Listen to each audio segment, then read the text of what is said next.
So the Crystal Cove Festival you can access from the harbor. Talk to the little dwarf right there on the docks. Takes you to this wilderness. This is Smuggler's Rest. Dwarf again to take you back. There's Hatbox, Eufona's Barter Box. Euphona, who will trade in legacy items for the items that are in the barter box. Not all of them, but some of them. And then in the tavern, in the back corner, there is a legacy box where you can trade items for the older items. There's some shenanigans that you can do by getting some of the older items from this box and then talking to Euphona. Save you a few dragon shards.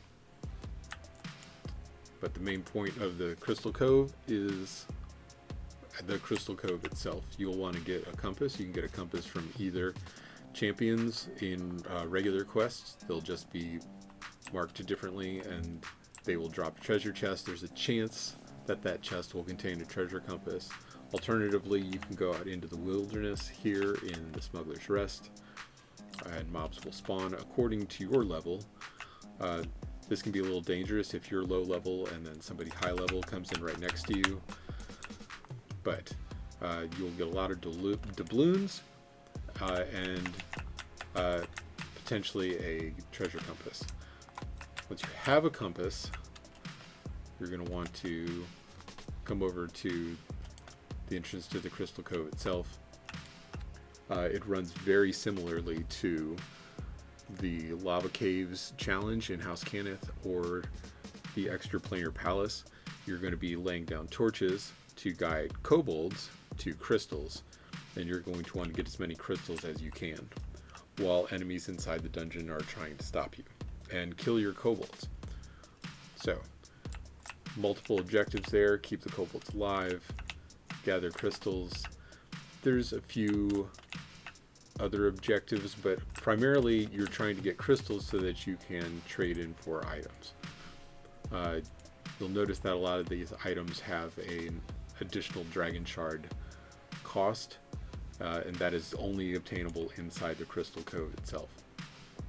The gems and the doubloons you should not worry about, because inside the Eufona's barter box there is the ability to trade in. So you can trade doubloons for another compass, and you can trade gems for doubloons. So once you actually get into the dungeon and you start getting just gems, you'll be able to get doubloons from those. So I had not even to worry about. You can also trade down your gems. So your higher level gems you can get lower level gems for, and if you're really interested in one of the lower level items, you can get them that way. So there is a Diamond of Festive Strength. This is the only place to get this.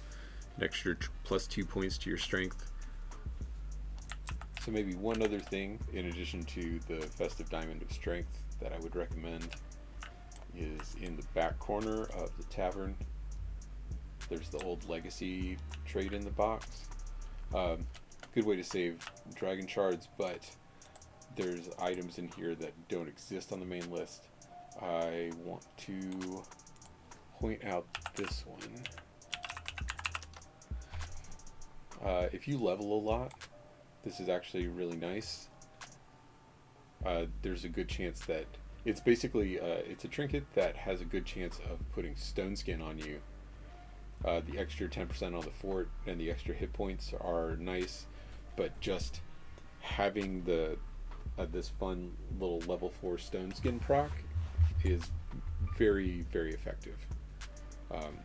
Probably one of my favorite pieces at level 4 when I'm going through lives. But just know that that's there. There are other trinkets if that one's not appealing to you.